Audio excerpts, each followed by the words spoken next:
When the Ferris wheel stops rotating, trapping them at the highest point, the Vampire King's fingers move to her seatbelt buckle. The click echoes in the suspension. "Trust the fall," he murmurs, palm open above the city lights spiraling below. She knows what he is, what he's offering. The belt dangles free. Her heart pounds against the question: survival or something darker than flight? Mira's fingers trembled as she held the card, the three symbols burning into her vision like after-images. The mirror symbol seemed to ripple under the light, as if it were watching her back. Thorne moved to the floor-to-ceiling windows, his reflection older in the glass, lines carved deep around eyes that had witnessed centuries.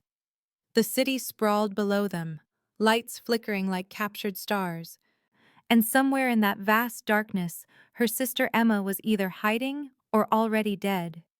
3 days ago, Emma had kissed her goodbye before her shift at Mercy Hospital, complained about the new electronic filing system, promised to bring home Thai food. She never came home. The security footage Mira had bullied out of a sympathetic guard showed Emma in her scrubs, walking normally to the parking garage. Then the camera glitched for exactly 47 seconds, and when it resumed, Emma was gone, and a black sedan with tinted windows and a silver seal on the door was pulling away. Now please take a moment and subscribe to our channel and comment where you are watching from and what time is it. It is always fascinating to see where these stories get all around the world. Thank you. Mira had run the seal through every database she could access, called in favors from cops and clerks and hackers, until finally an anonymous text arrived with 2 words and an address. Vampire Council, Chicago Autumn Festival, Ferris wheel, midnight. She'd gone because journalists don't ignore leads, because Emma was the only family she had left after their parents died 12 years ago in what police called a random mugging, case closed in 48 hours, no arrests, no justice, just 2 bodies and a daughter who learned that official stories often hide uglier truths. So when Dominic Thorne stepped into the Ferris wheel cabin at the festival, tall and unnaturally still, wearing a charcoal suit that cost more than her annual salary, she knew the anonymous tip had been bait, and she'd walked straight into the trap. But then he'd spoken her full name, Mira Castellan, and unclipped her seatbelt with fingers that moved like flowing water, and offered his hand above the 200-foot drop, and in his black eyes she'd seen not cruelty but calculation, the look of a player moving chess pieces, and she'd understood that whatever game he was playing, she'd just become valuable. The claimed mark on her wrist still throbbed with phantom heat, the ornate T-scar pale against her skin.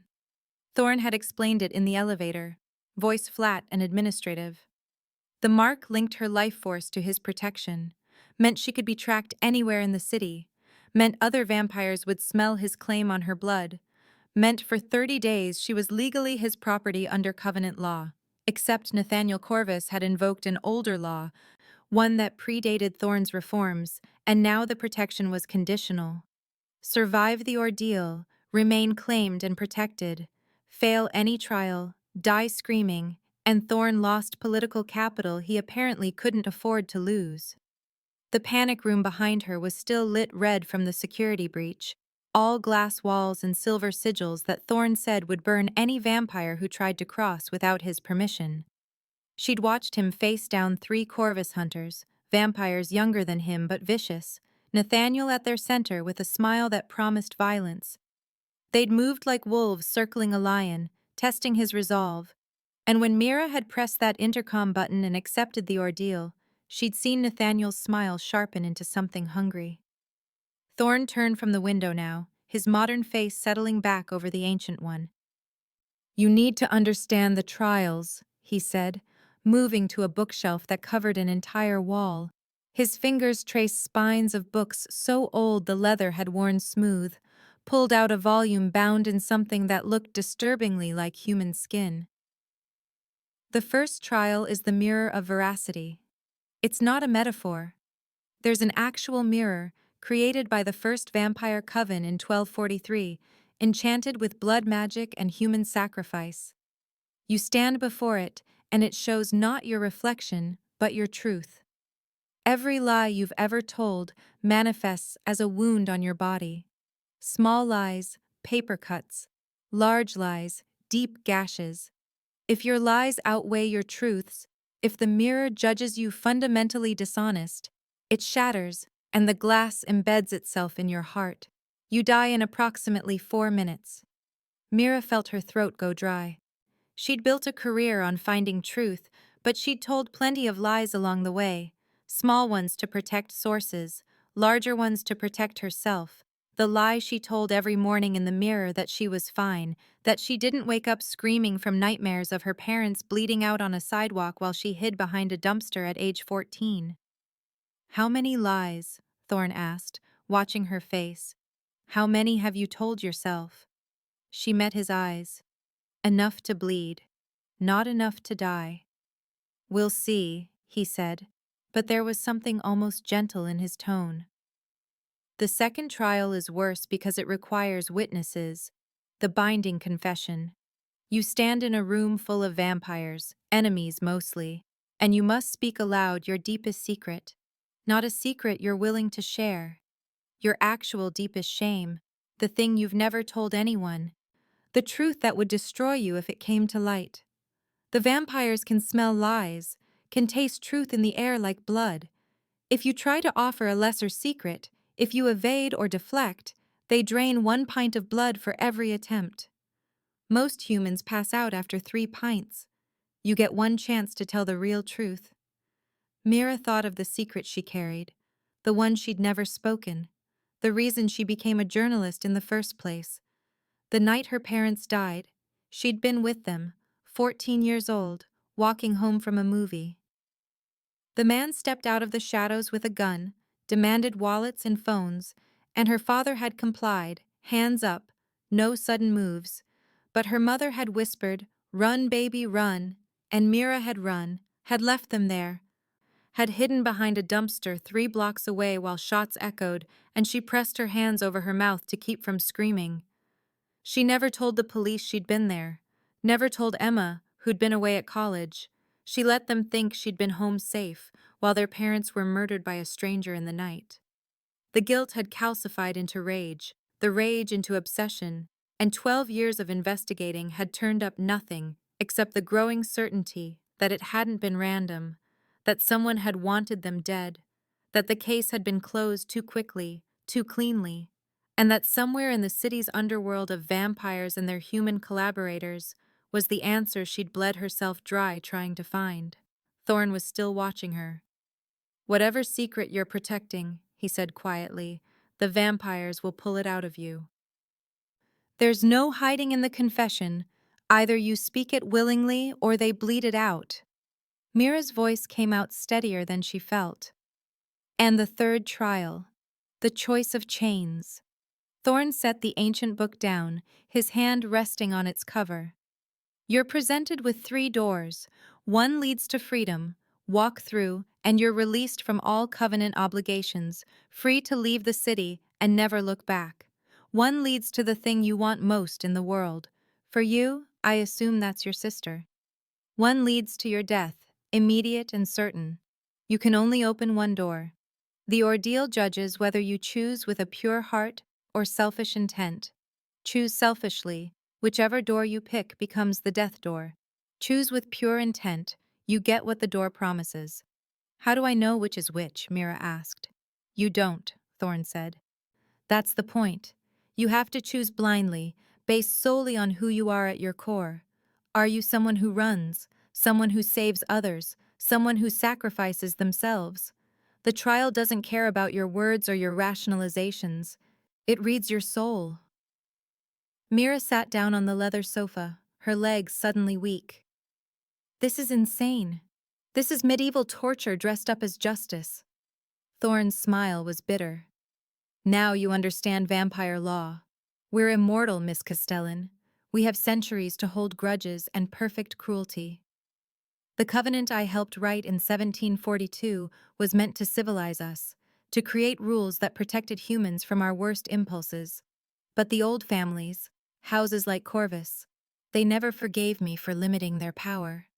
They've been waiting for an excuse to use the ancient laws against me. You gave them that excuse when you published that article about the West Side disappearances. Mira remembered the article. 3 weeks of investigation into 6 missing persons, all last seen near vampire-owned properties. All cases closed by police with suspicious speed. She'd connected the dots carefully, never used the word vampire, just raised questions about unusual predation patterns and powerful families with undue influence over law enforcement. It had gone viral, 30,000 shares. And then her editor killed the follow-up, and Emma vanished, and the anonymous tip led her to a Ferris wheel and a vampire king's dangerous bargain. "Why did you really claim me?" she asked. "You could have let Corvus kill me. Would have solved your political problem." Thorne walked to a cabinet, poured amber liquid into 2 glasses, handed her one. She sniffed it, whiskey, expensive, and took a sip that burned clean down her throat. "Because," he said, sitting across from her, "12 years ago I made a mistake. I trusted the wrong vampire with sensitive information. That vampire betrayed the Covenant, killed 2 humans to cover his tracks, and I was too slow to stop it. Your parents, David and Mira Castellan, were murdered by one of my kind, and I've spent 12 years trying to find which of the 5 houses gave the order." Mira's glass slipped from her fingers, whiskey splashing across marble floor, her vision tunneled. You knew this whole time." "I suspected," Thorne said, and his voice carried genuine regret. "I had no proof. The Covenant requires proof before I can accuse a house. But when Emma started asking questions at House Kane's blood clinic, when she accessed records that should have been sealed, I knew she'd found something. And when you published that article, I knew you were following the same trail your parents died investigating. So I set the trap, sent you the anonymous tip, because if Corvus wants you dead badly enough to invoke the ordeal, it means you're close to something they desperately want hidden." Mira stood, rage flooding her chest, vision sharp and clear. "You used me as bait. You used my sister as bait, and now you've chained me to you with this." She held up her scarred wrist, "So I can't walk away even if I wanted to." Thorne's face remained impassive. "Yes, to all of that. Because the alternative was watching you die in a parking garage with 2 bullets in your spine like the last 3 journalists who got too close. At least this way, you have a chance. At least this way, if you survive the ordeal, you'll have the full resources of House Prime behind you. And if you find who killed your parents, if you find Emma, you'll have the evidence you need to burn the guilty house to ashes. I'll light the match myself." The apartment fell silent, except for the hum of climate control and the distant sound of traffic far below. Mira's hands shook with fury and grief, and the terrible understanding that he was right. She'd been a dead woman walking the moment she started investigating. At least now she had a vampire king's protection, however conditional, however compromised. At least now she had 3 days to prepare instead of a bullet she'd never see coming. "Fine," she said. "Teach me. If I'm going to survive your nightmare trials, I need to know everything. How the mirror judges lies. How to speak truth without destroying myself. How to choose a door when I don't trust my own heart." Thorne stood, respect flickering in his ancient eyes. "We start now. 68 hours isn't much time to undo a lifetime of self-deception. But first, you need rest. Vampires can go days without sleep. Humans can't. Silas will show you to your room. Tomorrow at sunset, your real education begins." Mira wanted to argue, but exhaustion hit her like a wave. Adrenaline crash after the Ferris wheel, and the fall, and the mark burning into her skin, and the revelation that her parents' deaths weren't random, were never random, were the same conspiracy that had swallowed Emma whole. Silas appeared in the doorway as if summoned, thin and precise in his gray suit. "This way, Miss Castellan. Your quarters are on the 14th floor. You'll find clothes in your size, toiletries, anything you need. The windows don't open. For your safety." She followed him to the elevator, looked back once at Thorne standing amid his books and his centuries of accumulated guilt. "One question," she said. The woman who survived the ordeal in 1847. The one who went mad. What was her name? Thorne's expression shuddered. Catherine Thorne. My wife. Or she was, before the trials broke her mind and she walked into the sunrise 6 months later. I wrote the covenant reforms in her blood. I won't lose another person to the old laws. Not if I can help it. The elevator doors closed on his face, ancient and weary and determined, and Mira leaned against the mirrored wall, watching her own reflection, 26 years old and already so tired, marked and claimed, and bound to a vampire king's revenge. In 3 days, she would stand before a magic mirror that would tally every lie she'd ever told. In 3 days, she would confess the worst thing she'd ever done to a room full of monsters. In 3 days, she would choose a door and trust that her heart was pure enough to deserve what lay beyond. But tonight, she would sleep in a glass tower above a city that had killed her parents and stolen her sister. And she would dream of fire and justice and the look on Nathaniel Corvus's face when she walked out of the ordeal alive. Silas left her at a door marked 14C, bowed slightly, vanished back into the elevator. The room beyond was larger than her entire apartment, all windows and white furniture and a bed that looked like a cloud. On the nightstand sat a glass vial on a silver chain, Thorne's crystallized blood. Insurance policy or leash depending on how you looked at it. Mira picked it up, felt its cold weight, fastened it around her neck where it settled against her sternum like a second heartbeat. She didn't undress, just fell onto the bed fully clothed, and as sleep pulled her under, she thought she heard her sister's voice, faint and far away, saying, "Hold on, I'm still here, just hold on." Mira woke to gray light filtering through floor-to-ceiling windows and the timestamp glowing on the wall screen in cold blue numerals. 62 hours until ordeal. Her body ached from yesterday's revelations, from learning her parents' deaths weren't random, from the weight of Thorne's crystallized blood still hanging around her neck. She showered in water so hot it left her skin pink, dressed in the clothes someone had left folded on a chair, jeans and a soft sweater that fit perfectly, and wondered how Thorne had known her sizes, whether he'd simply guessed or whether being 800 years old meant you developed an eye for these things. Silas knocked precisely at 7, led her through corridors of glass and steel to a library that sprawled across the entire 13th floor. Walls lined with books so old their spines had faded to uniform brown. And mirrors, dozens of mirrors in ornate frames, each one different, medieval gilt and Baroque silver and modern minimalist chrome. Thorne stood at the center of the room beside a mirror taller than he was, its frame carved with symbols that hurt to look at directly, surface rippling like water though the glass itself was solid. "This is a truth mirror," he said without preamble. "Smaller than the one you'll face in the ordeal, but operating on the same principles. Stand before it. Tell me what you see." Mira approached slowly, her reflection coming into focus, except it wasn't quite her reflection. The woman in the mirror had her face, her dark hair pulled back, her journalist's skeptical expression, but across her skin were marks.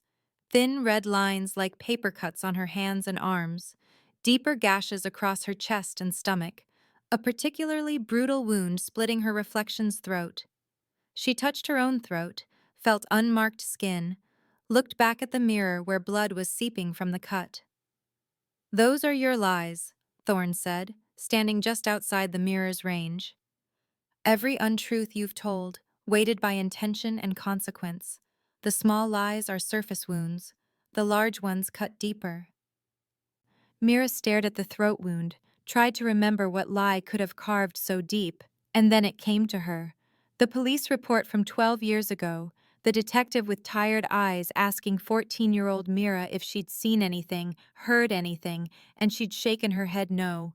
Said she'd been home safe, said her parents went to the movies without her, the lie sliding out smooth because if she admitted she'd been there, admitted she'd run and hidden while they died, the detective would know what she was. A coward. A survivor who'd abandoned them. She'd built her entire career on that lie, became a journalist who exposed truth because she couldn't expose her own. And the mirror knew. The mirror saw, and the wound across her reflection's throat bled and bled.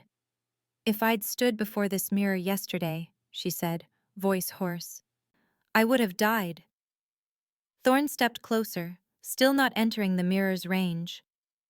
"Yesterday you believed the lie was who you are. Today you know it was what you did to survive." The mirror reads belief, not action.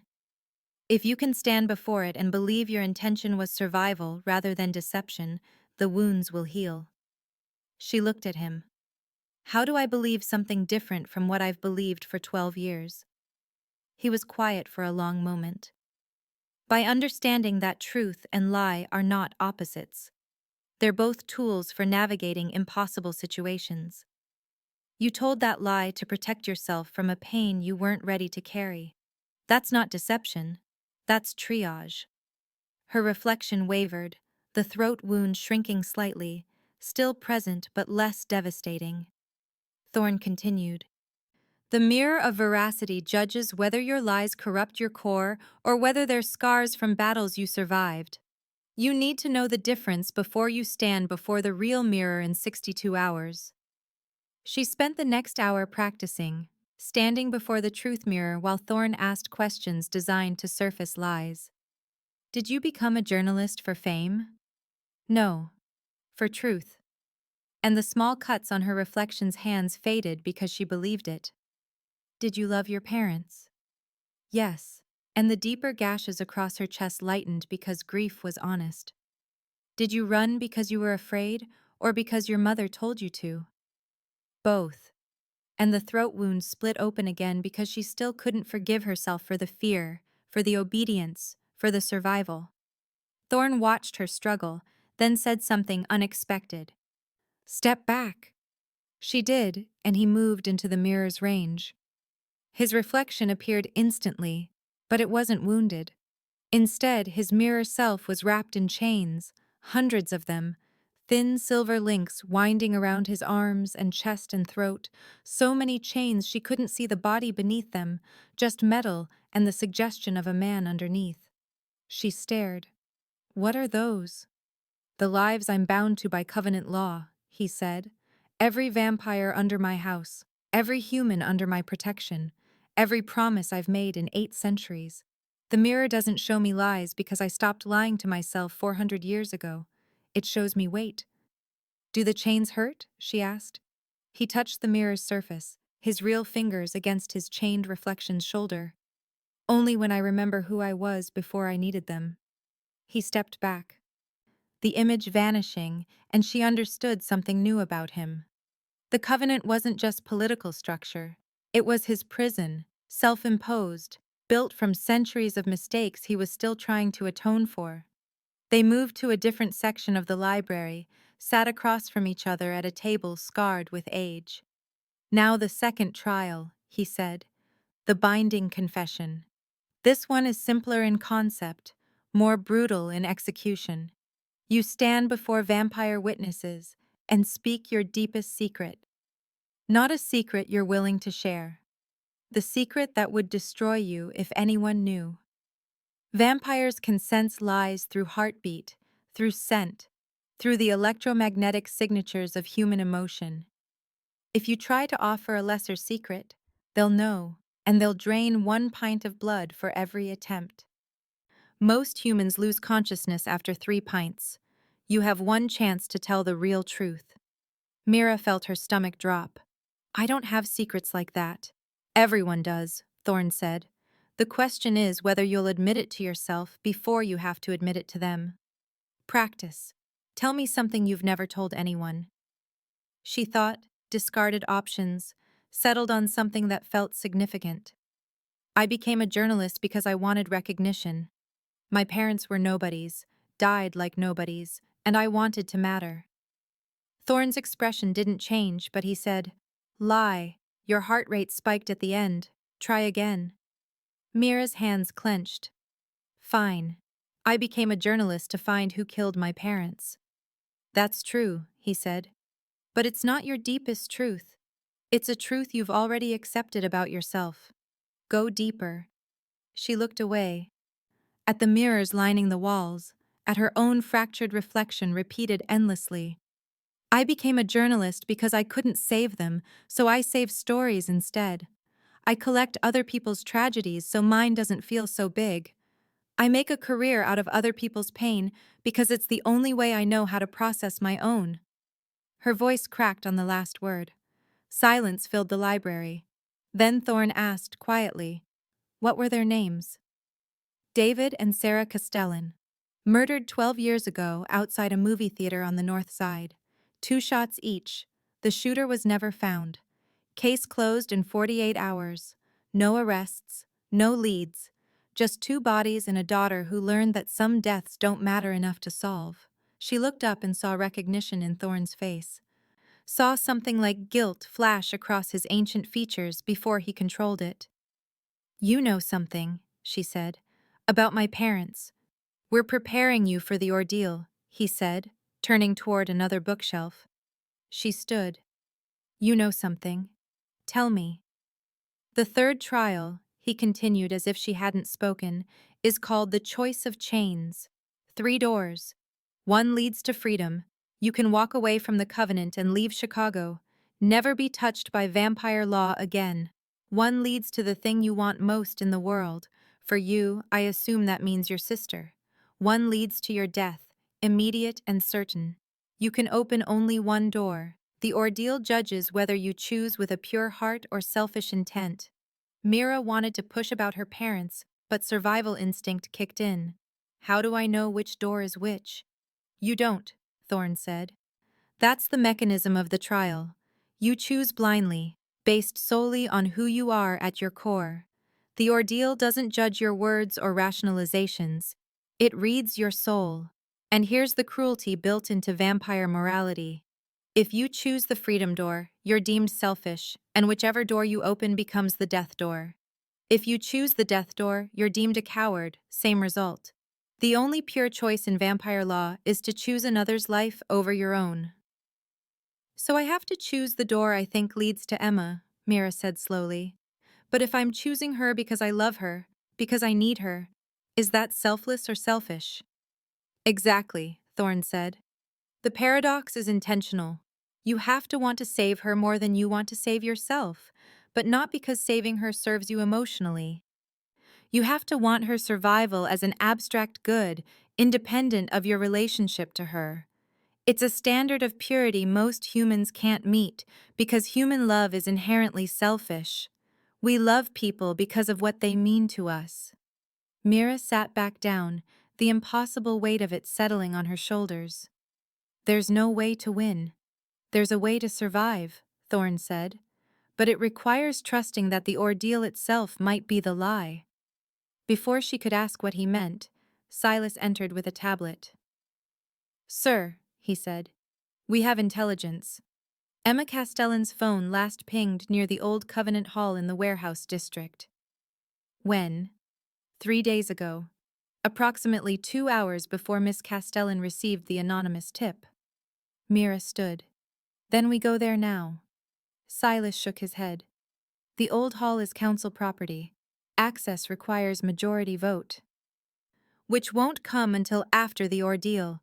If you survive, the council is obligated to provide resources for your investigation. Until then, our hands are bound." Mira looked at Thorne. "Your hands are bound. Mine aren't. I could go and be killed by whichever house is holding her before you get within 100 feet, Thorne said. "The claimed bond protects you from random violence. It doesn't protect you from walking into a trap. We wait. We prepare. We survive the ordeal. Then we find your sister with the full weight of House Prime behind us." The hours that followed blurred together in a grueling cycle of preparation.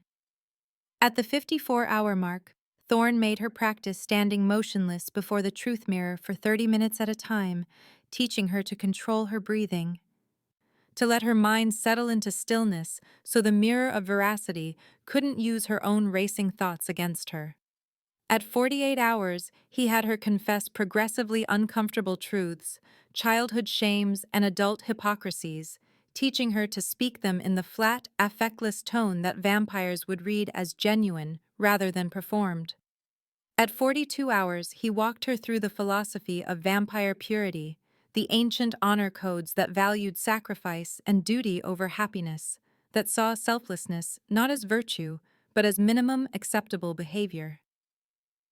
By hour 36, Mira was exhausted, stumbled during a standing exercise, and Thorne caught her with inhuman speed, his arms around her waist, holding her upright.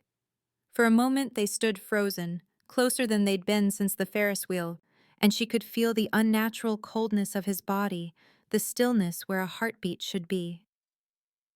"You don't have to do this," he said quietly. "I can petition for proxy combat. I fight Corvus's champion instead." She pulled back enough to meet his eyes. "And let them think I'm hiding behind you." "No. They need to see I'm not afraid." "That's the problem," he said. "You should be." But he didn't let go immediately, and neither did she. And in the space between letting go and holding on, she felt something shift, some barrier eroding that she hadn't known was there. Then Silas cleared his throat from the doorway, and they separated, professional distance reasserting itself. By hour 12, Mira retreated to her room, lay on the bed fully clothed, tried to sleep, but her mind wouldn't stop cataloging everything that could go wrong. The mirror showing wounds too deep to survive, the confession demanding the secret about running, about abandoning her parents, about building a career on their deaths, the choice revealing that her love for Emma was selfish after all, that she wanted her sister back not because Emma deserved life, but because Mira couldn't bear being alone. A knock at her door. She opened it to find a package, black box tied with white ribbon, no note. Inside was a dress, white silk that would show every drop of blood, and a card in Nathaniel Corvus's handwriting. "Wear this when you fail. It hides the blood." She hung the dress in the closet, closed the door on it, put on her own clothes instead. Dark jeans, leather jacket, boots she could run in if she had to, journalist armor, identity armor. At hour 6, the timestamp read 36 hours until Ordeal and Thorne came to her room. "We're moving you to Covenant Hall," he said. "Corvus just tried to have you killed." She followed him to the window where a bullet hole starred the glass, laser sight still visible on the building across the street. "How did you know?" she asked. "I didn't," he said. "But I've spent 8 centuries learning to recognize the moment before violence."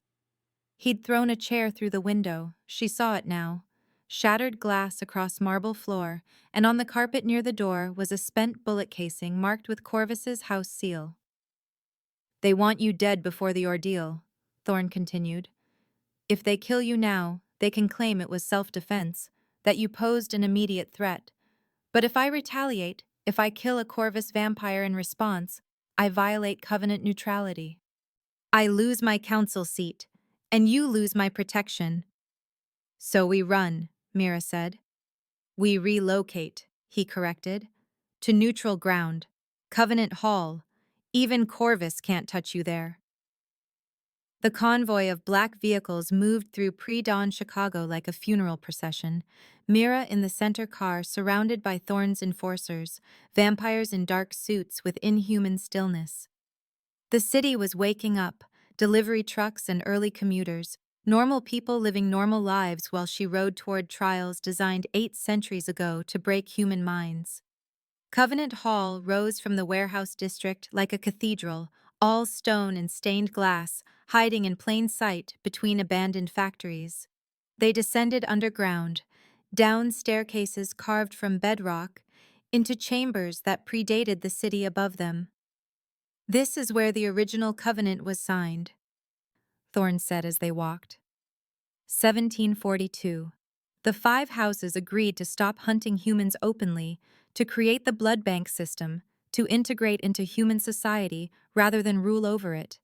Every ordeal since then has been held here. He led her to a preparation chamber, small stone cell with a single ordinary mirror and a narrow bed. "Once you enter," he said, "you cannot see me again until after the trials. Covenant law demands the candidate face truth alone." She looked at the cell, at the iron door that would seal her inside, at the finality of it. "Then this is goodbye. For now," he said. He stepped closer, reached out, adjusted her jacket collar with fingers that had straightened the clothes of nobles and peasants and everyone in between for 800 years. "Whatever truth the mirror shows you," he said quietly, "remember you are more than your worst moments." "So are you," she said. He almost smiled. "Almost. Survive this. Then we find your sister." "Then what?" she asked. "Then we see if a vampire king and a human journalist can break a covenant built to keep them apart." The cell door closed with a sound like a tomb ceiling. Mira was alone. Stone walls, single mirror showing only her normal reflection, exhausted and afraid but still standing. 6 hours until sunset. She sat on the narrow bed, pulled her knees to her chest, tried to quiet her racing mind. The mirror would show her lies.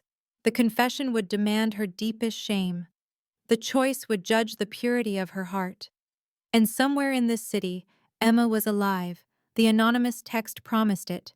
Emma was alive and waiting for Mira to survive long enough to find her. She stood, walked to the mirror, stared at her own face. "You are more than your worst moments." She said it out loud, testing the weight of it, trying to believe it the way Thorne had taught her. "You ran because you were 14 and terrified and your mother told you to. That doesn't make you a coward. It makes you obedient. It makes you a survivor." Her reflection stared back, unmarked, ordinary, human. Hours passed. Light changed, filtering down through ventilation shafts, moving from gray to gold to the deep orange of late afternoon. She practiced breathing, practiced stillness, practiced the confession she would have to make. "I ran. I left them. I built a career on their deaths because I couldn't build a life without them." She practiced choosing doors in her mind, tried to separate her love for Emma from her need for Emma, tried to find the abstract good in saving her sister versus saving herself. The math was impossible. The philosophy was designed to be. But she would stand before the doors anyway, would choose anyway, would trust that somewhere in her selfish human heart was one moment of pure intention, one choice untainted by self-preservation or emotional need. The stone door opened. Silas stood in the threshold, gray suit immaculate, face expressionless. "It's time." Beyond the cell she could hear them gathering, hundreds of vampires, their movements creating a susurrus like wind through dead leaves, their presence a pressure against her skin. They were waiting to watch her break, waiting to see if Thorne's claimed would survive or if she would be another Catherine, another name added to the list of humans who couldn't withstand the old laws. Mira stepped forward. She had no weapons except truth, no armor except the lies she was learning to forgive, no strategy except to believe she was worth saving. It would have to be enough. The corridor stretched ahead, torches burning in iron sconces, shadows dancing across stone walls carved with names of everyone who'd faced the ordeal, the survivors marked in silver, the dead in black. She didn't look for Catherine Thorne's name, didn't want to know how it ended. Silas led her toward the sound of waiting vampires, toward the trials, toward the mirrors and confessions and doors that would determine whether she lived to find Emma or died trying to prove she deserved to. Her hand went to the vial of Thorne's crystallized blood around her neck, felt its cold weight against her sternum.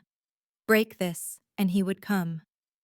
But she wouldn't break it, wouldn't summon him to watch her fail or watch her succeed. This trial was hers alone. The corridor ended at massive double doors carved with the Covenant seal, 5 houses united under law. Silas pushed them open and Mira walked through into the arena of truth, into the gathered darkness, into the ordeal that would strip her bare or set her free. The doors opened onto a chamber that swallowed sound, circular like the mirror room, but smaller, more intimate, more cruel in its design. Stone amphitheater seating rose in concentric rings, every seat filled with vampires who'd come to hear her break, their eyes reflecting torchlight like animals in the dark. The 5 house leaders sat in an elevated box, Thorne among them, his face carved from stone, revealing nothing. At the center of the chamber stood a simple wooden chair, no restraints, no props, just a chair, and the understanding that she would sit there and speak her shame to a room full of predators who could smell lies the way sharks smell blood. Mira's boots echoed on stone as she crossed to the chair.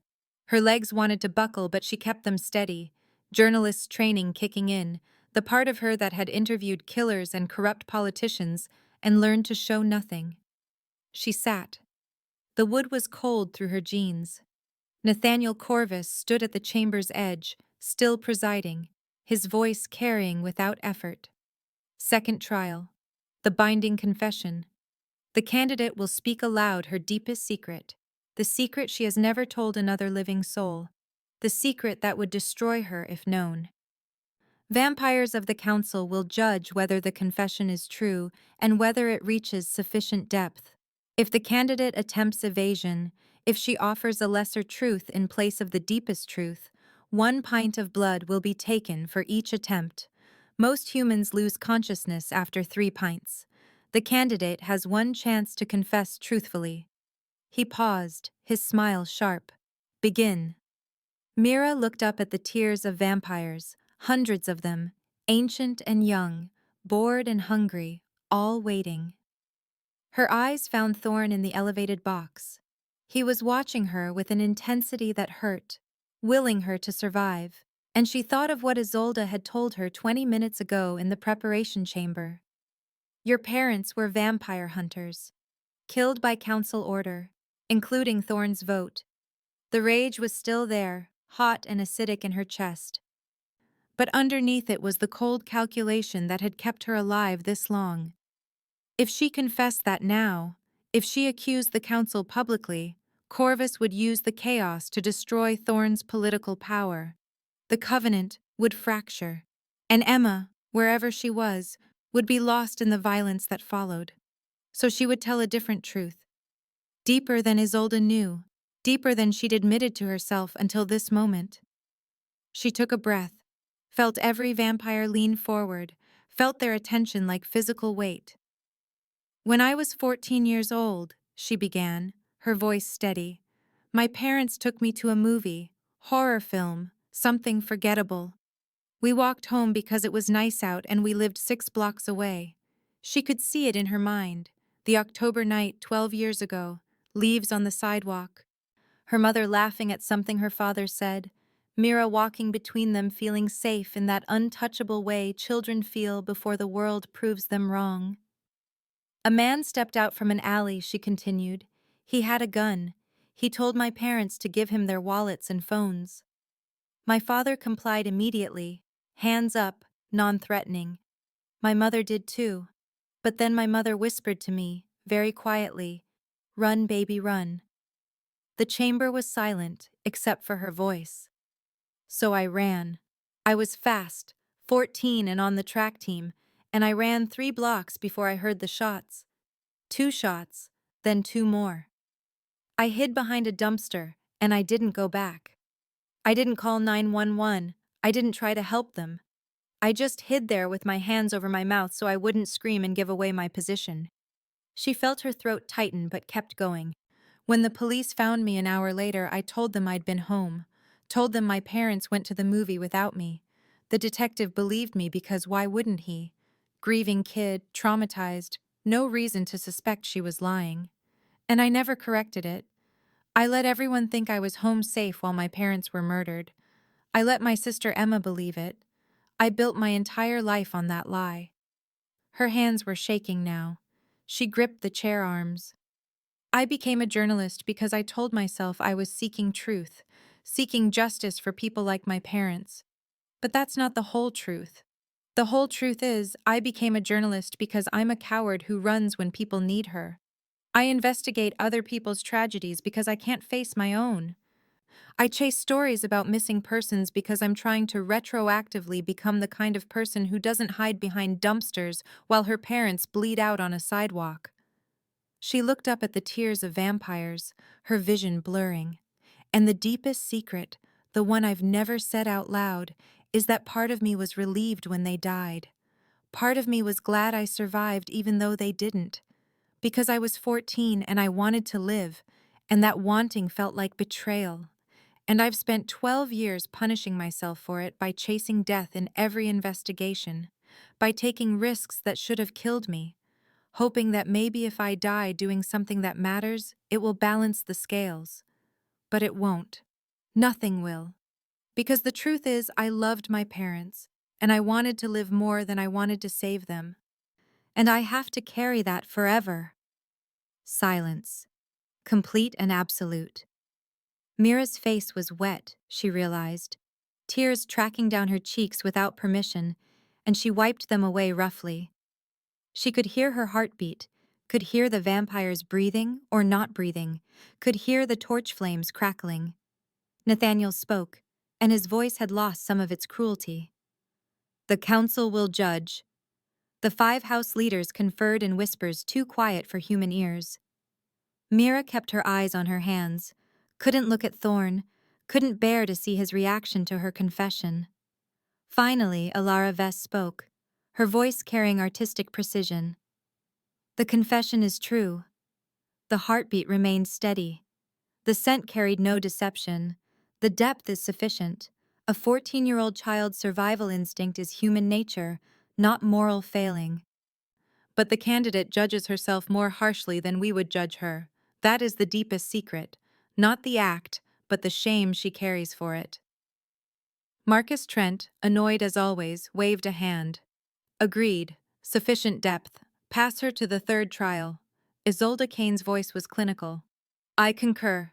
The confession meets requirements." Nathaniel looked frustrated but couldn't argue with unanimous agreement.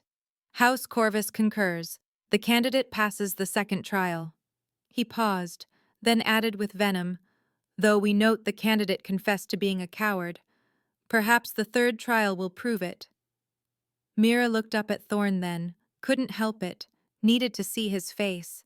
He was staring at her with an expression she couldn't read, something between grief and recognition, and a tenderness that made her chest ache. He didn't speak. Didn't vote since he'd already abstained by protocol, but his eyes said what his voice couldn't. "I know what it costs to survive. I know what it means to carry impossible choices. You are not alone in this." The moment broke when Silas appeared at her elbow with a glass of water. She drank it, hands still trembling, tasted salt from her own tears. Nathaniel's voice cut through her exhausted relief. "The candidate has 30 minutes before the 3rd trial. Prepare the doors of choosing." As Mira stood, legs unsteady, Isolde Kane descended from the elevated box and approached. In front of everyone, she said, "That took courage. More than most vampires possess." Then, quieter, meant only for Mira, "Remember what I told you. Your parents were hunters. Thorne voted for their execution. Use that truth when you're ready, but survive first." Isolde walked away, and Mira wanted to scream, wanted to demand answers, wanted to confront Thorne immediately, but Silas was already guiding her toward the exit, and she could barely walk. The confession, having stripped something vital from her, left her raw and exposed. The preparation chamber was the same one as before. Stone walls, narrow bed, ordinary mirror. She collapsed onto the bed and let herself shake, let the adrenaline drain, let the reality sink in. 2 trials survived. 1 remaining. The doors of choosing. 1 door to freedom. 1 to Emma. 1 to death. Choose with pure heart, and get what the door promises. Choose with selfish intent, and every door becomes death.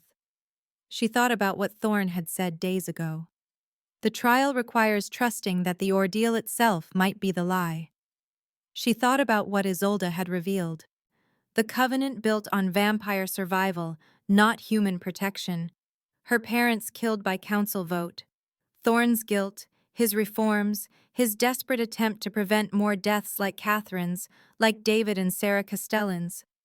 She thought about Emma, somewhere in this city, alive according to the anonymous text, being held by someone who wanted Mira silenced. She thought about the vial of Thorne's crystallized blood around her neck, the weight of it, the promise. Break this and I'll come.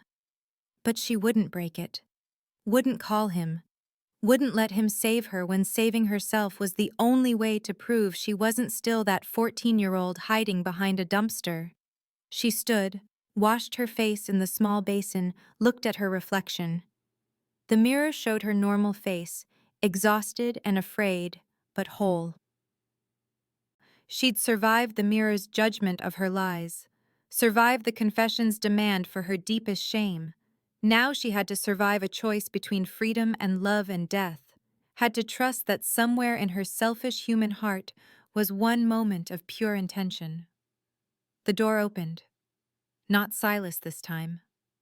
Thorne.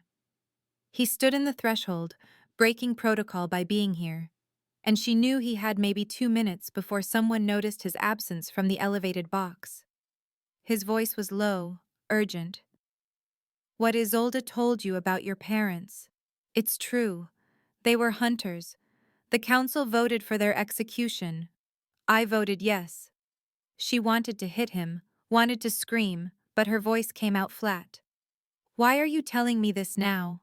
Because you need to know before you face the doors. Because the third trial judges purity of heart. And if you're carrying rage toward me, if you're choosing a door while hating me, it will poison your intention. She laughed, brittle. So you're here to absolve yourself. Make me forgive you so I don't fail and embarrass you politically. No, he said, stepping into the chamber. I'm here to tell you that I've spent 12 years trying to atone for their deaths. Your parents discovered that the covenant was built on a lie, that we manipulated human governments into accepting our integration because we were losing the war. They were going to expose us. The council voted to silence them.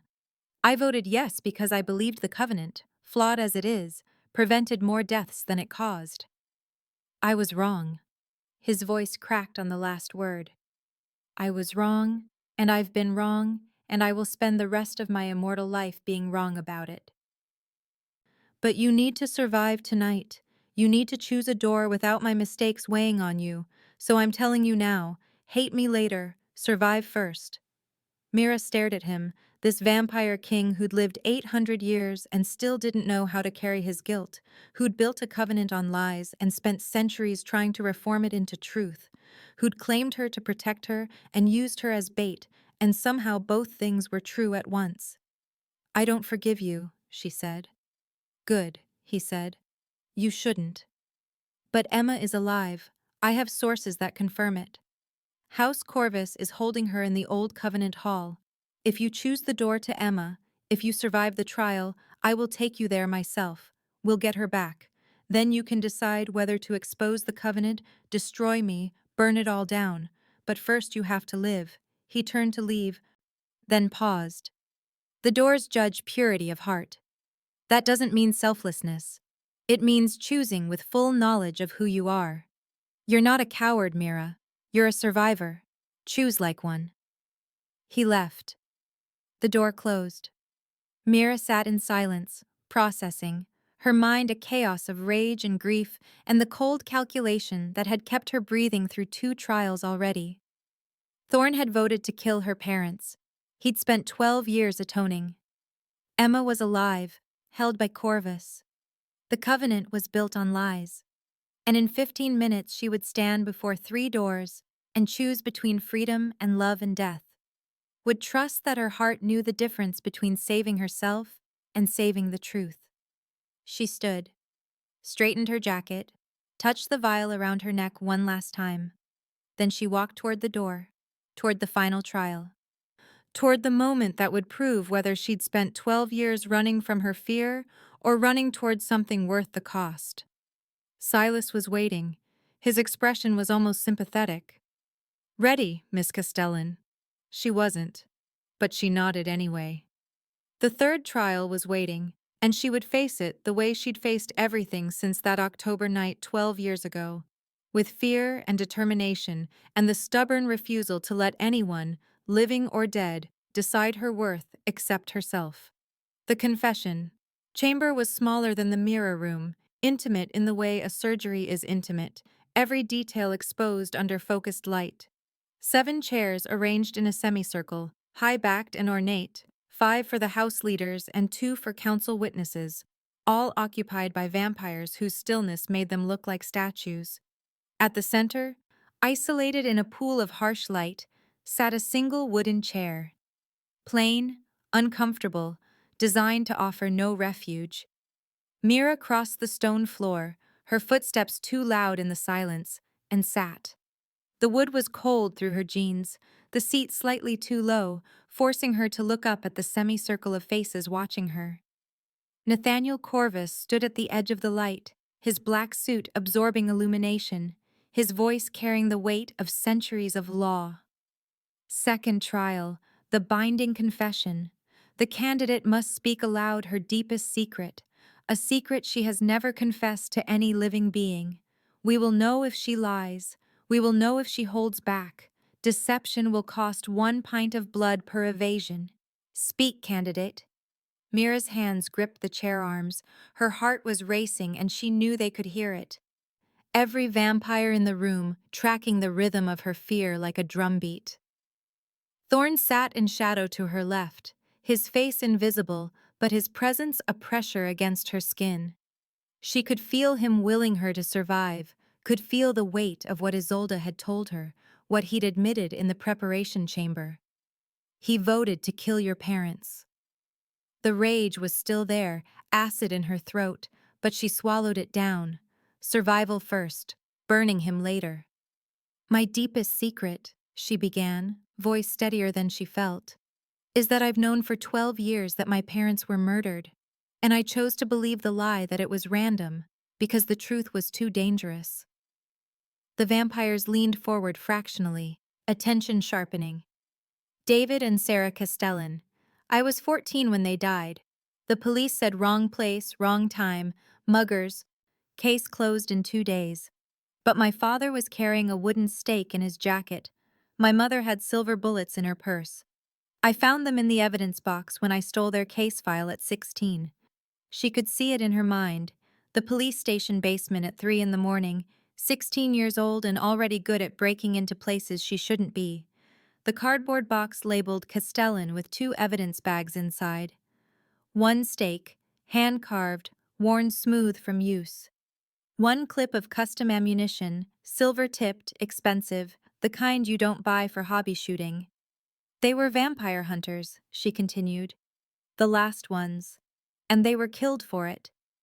I've spent 12 years investigating everything except the truth I was most afraid of. Because if I looked too closely, I'd have to admit that the monsters who killed them are still out there. Still protected, still powerful. She looked directly at Thorne, breaking the unspoken rule that candidates address the room generally, not individuals specifically. His face remained in shadow, but she knew he could see her, knew he understood she was talking to him. And my deepest secret, the one that keeps me awake at night, is that I don't know if I'm strong enough to make them pay. I don't know if I'm brave enough to be the daughter they deserved. Silence stretched. Then Nathaniel's voice, sharp and probing. That is not your deepest secret. Mira's heart spiked, the betraying rhythm loud in the quiet. They could tell, could smell or sense or hear that she was holding back one more layer, the truth underneath the truth. The real deepest secret clawed its way up her throat, the thing she'd never said aloud, never even let herself think clearly. It came out broken and raw. My deepest secret is that part of me is glad they're dead. Audible gasps from the gallery, vampires who'd lived centuries and thought themselves beyond shock reacting to the naked honesty of it. Because they chose hunting over me. They chose a war over raising their daughters. Emma was 8, I was 14, And they went out every night to kill vampires instead of staying home to keep us safe. And when they died, I had to raise Emma alone. I had to be the parent. And I hate them for that. Tears were streaming down her face now, hot and unstoppable. I love them and I hate them and I can't forgive them for leaving us. And I can't forgive myself for hating them. That's my deepest secret. I'm glad the monsters they were hunting killed them, because at least then I could blame the monsters instead of blaming them for choosing a cause over their children. The silence that followed was absolute. Even the torches seemed to burn quieter. Nathaniel's voice, when it came, had lost some of its edge. The confession is true. The candidate has spoken her deepest shame. Second trial passed. Mira collapsed forward, head in hands, sobbing with the relief and devastation of having spoken the unspeakable. Silas appeared at her side, but before he could guide her away, movement from the semicircle. Thorne stood abruptly, breaking protocol, crossing the chamber in 3 strides. Vampires weren't supposed to approach candidates during trials, but he knelt beside her chair anyway, didn't touch her, but spoke low enough that only her human ears could hear. They didn't choose the cause over you. They were trying to eliminate the threat before it found you. They knew vampires were tracking hunter families. They were trying to end the war before it came to your door. Mira looked up at him through tears, vision blurred. Did you vote to kill them? His face, ancient and weary and honest. Yes. The betrayal solidified into something harder than grief, colder than rage. Something like understanding wrapped in fury. Why? Because the alternative was total war. 20 hunters versus 5,000 vampires. Your parents wanted to trigger an extermination campaign. They had evidence, contacts in human governments, plans to expose the Covenant as manipulation. The Council chose to neutralize the threat before it escalated. I'm not asking for forgiveness. I'm telling you why. Nathaniel's voice cut through. Thorne, step back. You're contaminating the trial. Thorne stood, returned to his throne, his face closing like a door. Mira was led from the chamber, Silas's hand under her elbow the only thing keeping her upright. The preparation cell was the same stone box, the same narrow bed, the same ordinary mirror that showed her ravaged face. She had 30 minutes until the 3rd trial. 30 minutes to decide whether to survive or let the truth kill her. She stared at her hands, at the claimed mark on her wrist, at the vial of Thorne's blood around her neck. He killed her parents. He'd been protecting her knowing he killed her parents. And she'd taken his hand on the Ferris wheel, trusted him, let him train her. Started to feel something for him that felt dangerously close to connection. The rage wanted to consume her, wanted to break the vial and scream and refuse the final trial. But underneath the rage was Emma.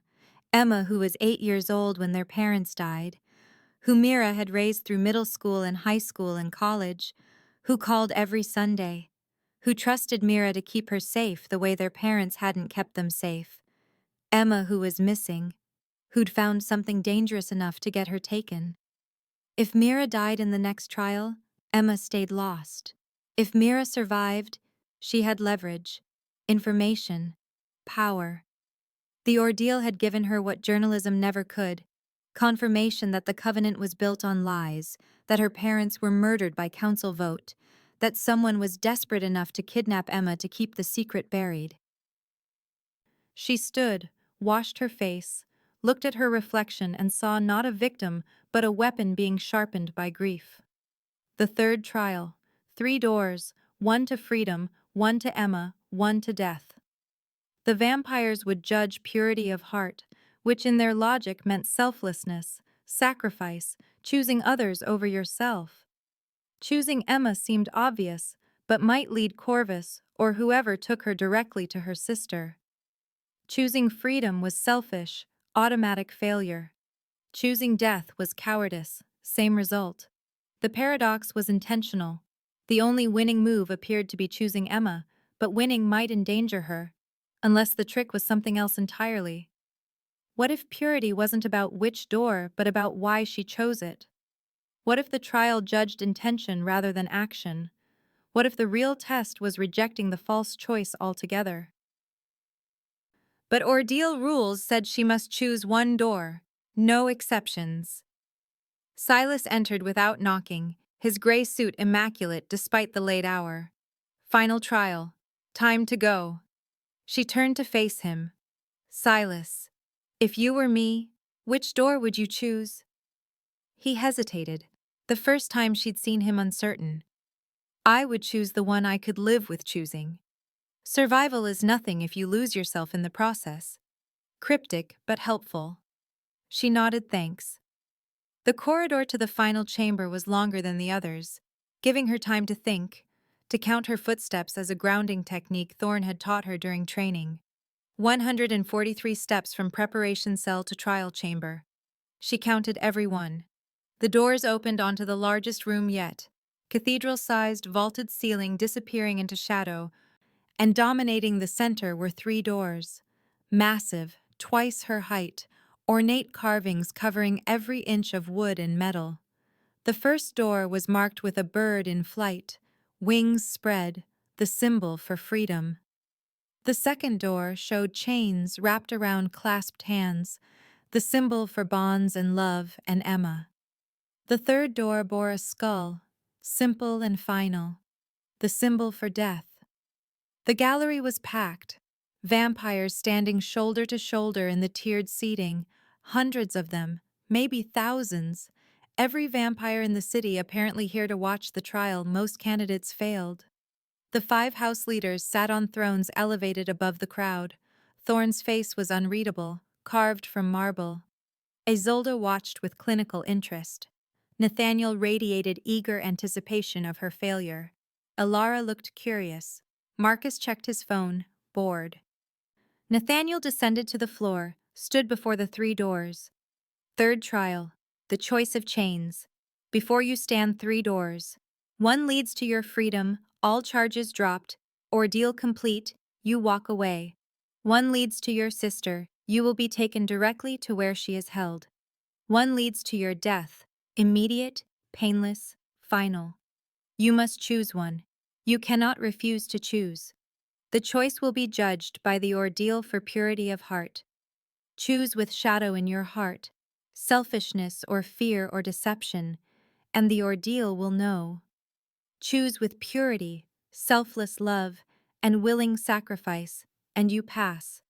You have 5 minutes. Begin. Mira approached the doors slowly. She touched the freedom door first. Warm wood under her palm, smell of morning air and possibility, faint sound of birds singing. Seductive. Easy. Wrong. She touched the death door. Cold metal, utterly silent. No smell. No sound. Nothing. Her hand recoiled. She touched Emma's door last. Rough wood, splinters catching her skin, and she heard breathing, someone on the other side, and smelled hospital antiseptic. Was it Emma? Or a trap? The math clarified in her mind. Choose Emma's door, survive the trial but lead the council to wherever Emma was hidden, possibly getting her killed. Choose freedom, fail and die. Emma stays lost. Choose death, same result. 4 minutes remaining. The epiphany hit like lightning. The ordeal judged purity of heart, not purity of choice. Intention mattered more than outcome. Thorne had said it days ago. Trust that the ordeal itself might be the lie. She stepped back from all 3 doors, turned to address the chamber, her voice carrying, I understand the trial now. You want me to prove I'm selfless. But here's the truth. I'm not. Gallery erupted in murmurs. Nathaniel sat forward, predatory attention locked on her. I want to save my sister and survive. I want to walk out of here free and find Emma. I refuse to accept that love requires death. I refuse to accept that the only pure choice is sacrifice. 3 minutes. The ordeal is designed to break humans into accepting vampire logic. That power requires submission. That freedom costs death. that love is suffering. But I reject the premise. There's a fourth option you haven't named. Nathaniel's voice sharp. There are only 3 doors. There's a fourth door, Mira said. The truth. And I choose to open it. 2 minutes. She faced Thorne directly, meeting his eyes across the chamber. You voted to kill my parents because they threatened the covenant that protects vampires by controlling humans. Emma was taken because she found proof of that, and this ordeal exists not to judge truth but to enforce compliance. So my choice is this. I choose to reject a system built on lies, and I choose to tear down the covenant that murdered my family. Chaos erupted, vampires shouting, Nathaniel standing. This is not a valid choice. Thorne raised his hand for silence. 1 minute. But I also choose Emma. Not because it's pure. Because she's my sister, and I love her more than I fear you. Mira walked to Emma's door, placed both hands on the rough wood. But I'm not opening it until you tell me where she is, because I won't lead you to her. You'll lead me to her, or I'll stand here until time runs out and we all fail together. 10 seconds. Thorne's voice cut through the chaos, carrying the weight of 800 years. The candidate has chosen love over safety, truth over compliance, and defiance over submission.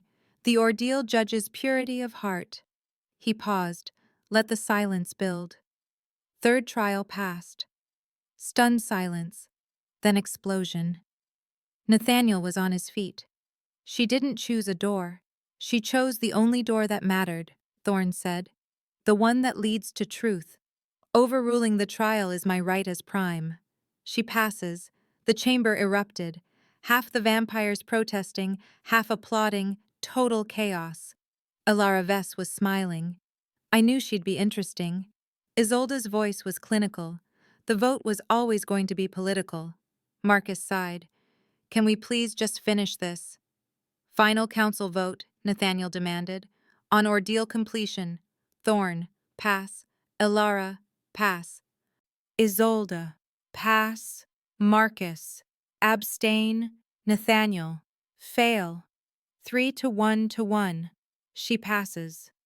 Mira's legs gave out. Silas caught her before she hit the floor. Nathaniel's fury was cold and controlled. This isn't over, Thorne. You've set a precedent. Humans can defy the covenant and survive. You've broken your own law. Thorne's smile was colder. No, I've upheld it. The covenant was built on one principle. Balance. She brought balance. Now honor your law and release her sister's location. Nathaniel's refusal. We didn't take her. Isolde's voice. But you know who did. Nathaniel, after a tense pause. Warehouse 12, Pier District. House Trent's Holdings. Marcus Trent's shock. My house didn't authorize. But he stopped, realization dawning on his face. Mira stood, Silas releasing her. Take me there, now. Thorne descended from his throne, crossed to her. Together. For the first time since the confession, their eyes met with shared purpose. The hatred was still there, the betrayal, but underneath it was something sharper. Alliance. She'd survived his ordeal. Now he would help her find her sister. Then they would settle accounts. The chamber doors opened, and they walked through side by side, vampire king and human journalist, toward the warehouse district, and whatever waited there.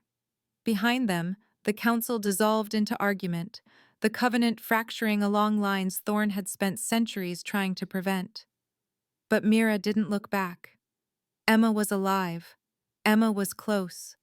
And nothing, not even the truth about her parents, would stop her from bringing her sister home.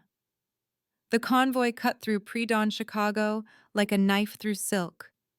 3 black SUVs racing down empty streets with headlights carving tunnels through the darkness.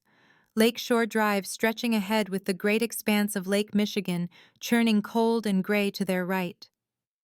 Mira sat in the back seat of the lead vehicle beside Thorne, Silas at the wheel navigating with preternatural precision, and the silence between her and the vampire stretched taut as wire. 5 blocks passed before she broke it, her voice flat and hard as pavement. I haven't forgiven you.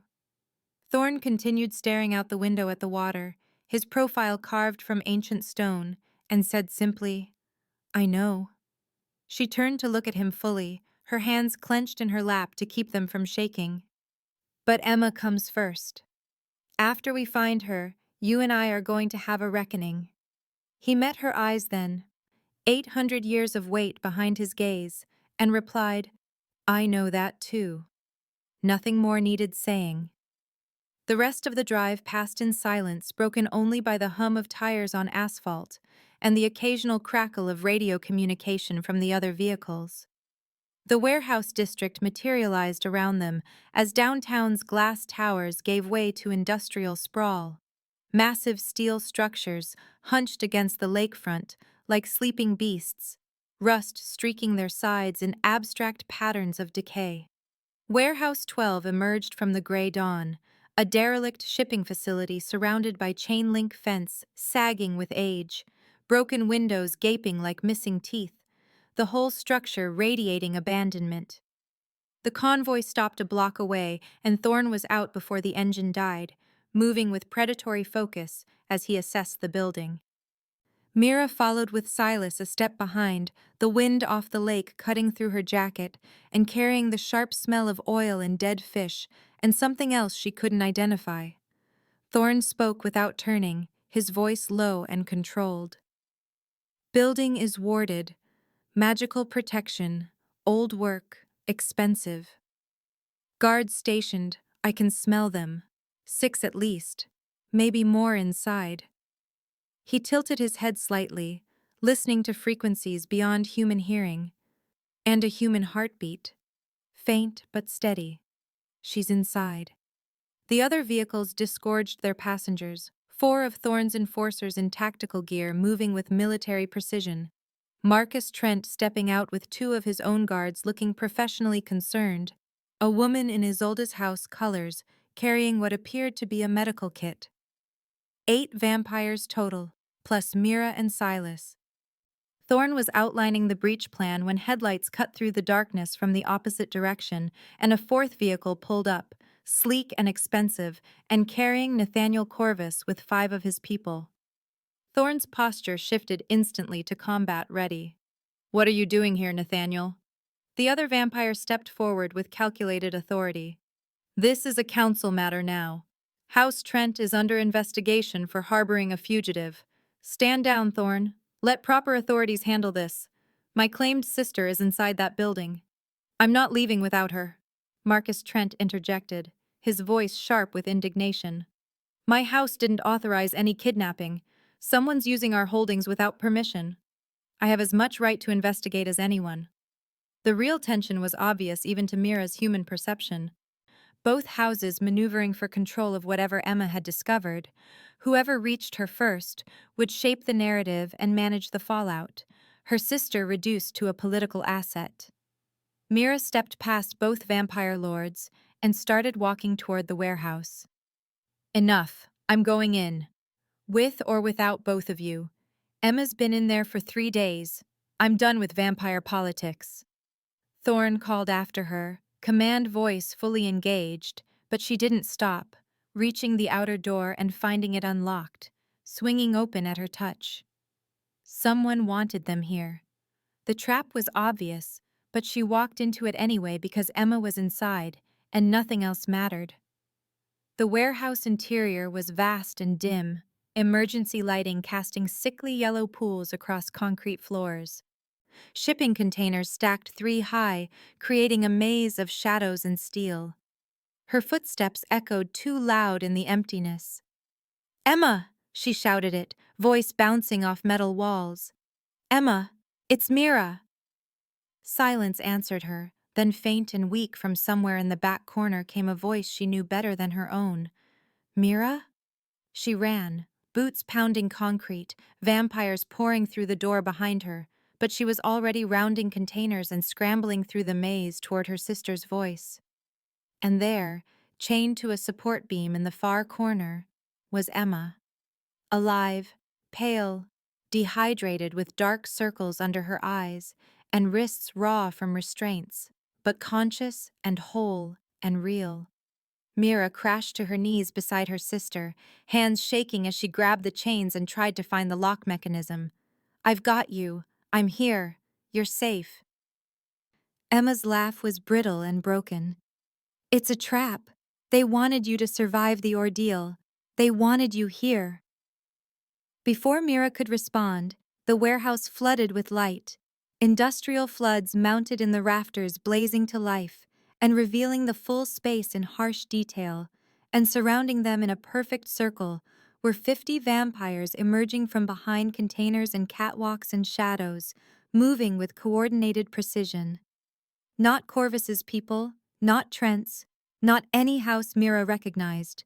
A woman stepped forward from their ranks, vampire and ancient by the weight of her presence, elegant in the way apex predators are elegant.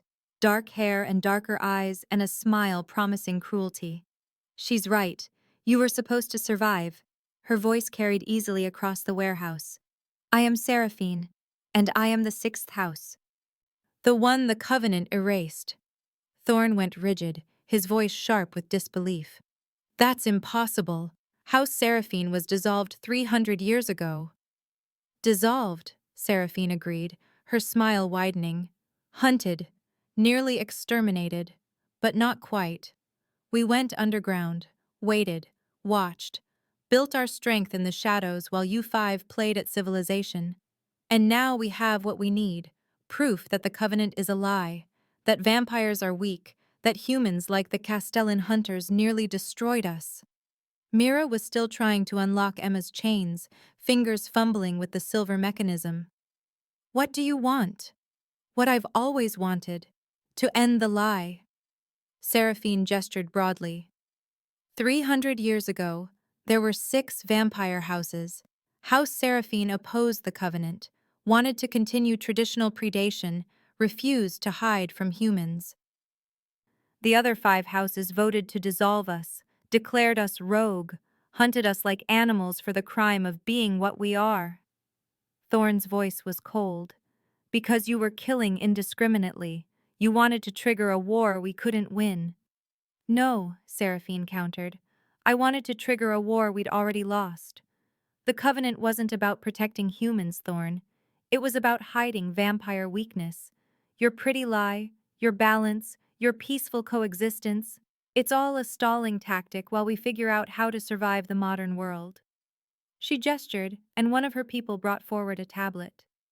"Your sister didn't just find evidence of the Covenant's origin. She found evidence that vampire powers are fading. Blood supplies tainted by modern pollution, microplastics, pharmaceuticals, ancient vampires growing weaker with every decade. Birth rates declining. We're a dying species, Thorne, and the Covenant is the lie you tell yourself to avoid facing extinction."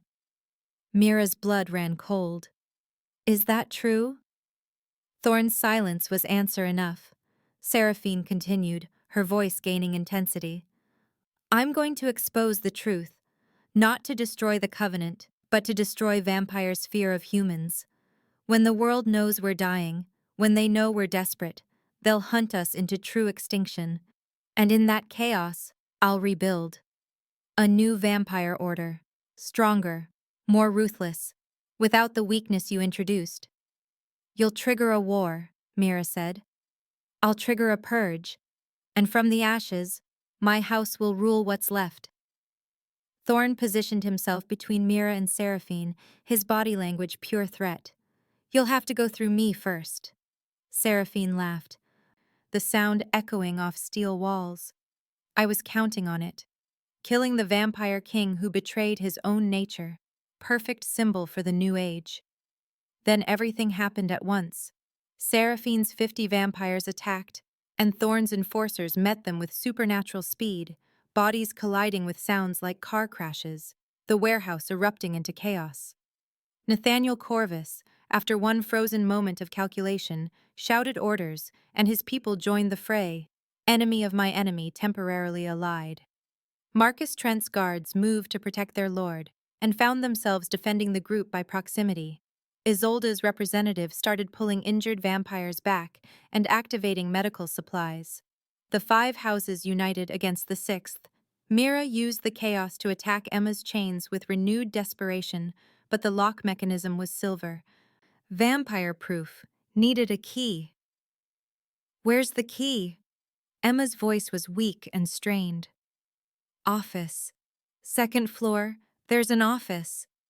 But Mira, there's more. The evidence I found, it's not just about vampire weakness. It's about you. What do you mean? Our parents.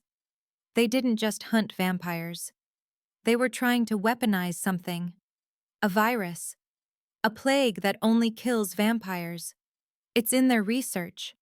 Seraphine has it. If she releases it, every vampire in the world dies. The warehouse shook with combat. Mira could see Thorne and Seraphine locked in brutal close quarters fighting. Ancient vampire versus ancient vampire, matched strength and vicious precision, and he was bleeding from a dozen cuts.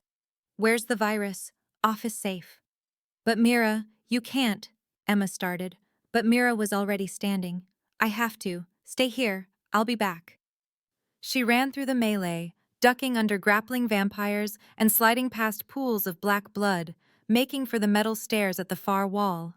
Someone grabbed her arm and she spun to find Silas, his gray suit somehow still immaculate.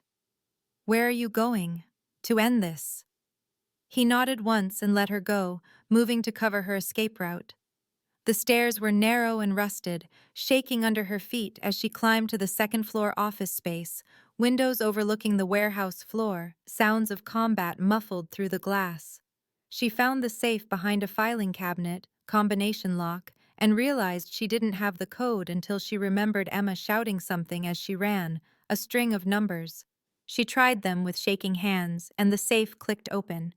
Inside were 3 vials of dark liquid, viscous and wrong-looking, flash drives, documents with council seals, and her parents' handwriting and equations she didn't understand. She grabbed everything and spread it on the desk. The research was dense, but the summary was clear enough. David and Mira Castellan, biochemists and vampire hunters, had spent 5 years developing a targeted pathogen. Airborne transmission, 30-day incubation, 100% vampire mortality, estimated release date winter solstice, when vampires would be strongest and the virus would spread fastest through their populations. Genocide. Her parents had planned vampire genocide. And underneath the research was a letter in her mother's handwriting, addressed to my daughters, if we don't survive. She read it through tears that blurred the words. We know this makes us monsters. We know killing an entire species is genocide. But they killed first. They killed for millennia. Humans were prey and cattle and food. This virus is justice. If you find this, finish what we started. Release the plague. End them. Make the world safe for Emma and Mira and every human child who deserves to grow up without fearing the dark. We love you both. Mom. Mira's hands shook so badly she nearly dropped the vials. 300 years of vampire-human conflict distilled into glass tubes. Her parents' legacy and inheritance, the power to end an entire species. Below, Thorne shouted in pain. She looked at the vials, looked at the letter, looked at her hands. Release it and have revenge, justice, her parents' dying wish, every vampire dead within a month, including the ones who voted to kill her mother and father. Or destroy it and choose mercy, peace, the possibility that Thorne was right and coexistence was possible, and the covenant could evolve into something real. Emma's scream cut through her thoughts. Decision interrupted. Mira grabbed the vials and research, stuffed them in her jacket, ran back downstairs. The warehouse floor was carnage, bodies scattered across concrete, vampire and human both, and Thorne was losing. Seraphine had backup, coordinated attacks, and he was wounded with a silver blade buried in his side and black blood pouring. Nathaniel was down, unconscious or dead. The enforcers were being overwhelmed. Seraphine saw Mira emerge from the office, saw the bulge in her jacket, and her expression shifted to triumph. She snapped her fingers and two of her vampires dragged Emma forward with a blade at her throat. Perfect. Give me the vials or I kill your sister. Classic hostage standoff, Mira standing on the stairs with her hand in her jacket around cold glass. Seraphine in the center of the warehouse with a blade pressed to Emma's jugular hard enough to draw blood. Give me the virus. I'll release your sister. You can walk away. The covenant will fall, yes. Vampires will die, yes. But humans like you will finally be free of us. No more predators in the dark. No more fear. Isn't that what your parents wanted? Mira's voice was steady despite everything. If I give you this, you'll release it, within the hour. And you'll die too. Seraphine's smile was serene. A worthy sacrifice to cleanse the world of Thorne's weakness. To punish the 5 houses for what they did to us. To end the species that should have died centuries ago. The weight of it crushed down on Mira because she wasn't choosing between Emma and Thorne. She was choosing between humanity and vampires, revenge and mercy, her parents' legacy and her own conscience, the easy path her mother had laid out versus the impossible path Thorne represented. Thorne's voice came barely audible, broken in a way she'd never heard. Mira, don't, please. He was begging, the ancient vampire king who'd survived 800 years, who'd built the covenant, who'd killed her parents, was begging her not to destroy his species. Emma's voice, raw with trauma. Do it, Mira. Let them all burn. Seraphine's pressure. Choose. Now. Mira pulled the vials from her jacket and held them up where everyone could see, looked at Seraphine directly. You want the virus? Come get it. Then she threw them on the ground. Glass shattered. Dark liquid splashed across concrete. Seraphine lunged forward with vampire speed, but Mira had counted on that, had thrown them close enough that Seraphine entered the splash zone with liquid touching her skin and clothes. Nothing happened. Seraphine looked down at herself, looked at Mira, fury dawning on her face. My parents were scientists, Mira said. They wouldn't keep an active virus in an office safe for 12 years. Environmental degradation, temperature fluctuations, basic security protocol. These are samples. Inactive. Control specimens. She pulled a flash drive from her pocket. The real question is, where's the activation key? You're bluffing, Seraphine snarled. Maybe. Or maybe the research is digital, the activation sequence is encrypted, and you just showed the entire council that you're willing to commit vampire genocide. Congratulations, you unified them against you. It was true, the combat had stopped, the 5 houses vampires forming a loose circle around Seraphine's forces. Whatever their internal politics, genocide trumped everything. Thorne dragged himself upright despite the silver blade still in his side, his voice carrying despite the pain. Seraphine. By covenant law, you're under arrest for conspiracy, attempted genocide, and violation of the dissolution edict. Surrender. Seraphine looked around, calculated, laughed. You think you've won? The truth is out. Vampires are dying. The covenant is a lie built on fear and desperation. I'm just the first to say it aloud. She raised her voice to address her own people. Scatter.